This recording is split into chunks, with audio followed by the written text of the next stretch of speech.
One of the commandments in the Quran, Allah give to the believers, oh, you believe, look down your eyesight, your gaze, your eyesight, look at down. Don't look at around the woman.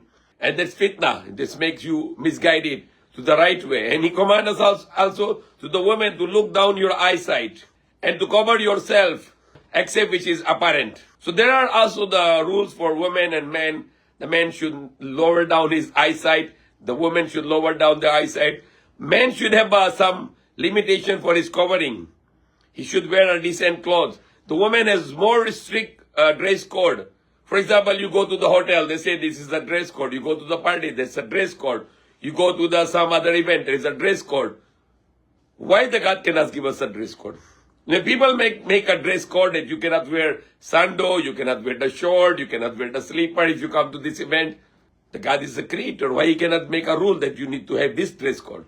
So woman has dress code. She should cover from head until toe when she go out, except her face and except her arm, her palms. The man also should cover it. He should not be wearing the small shorts, or he should not be wearing topless, or he should not be wearing indecent clothes.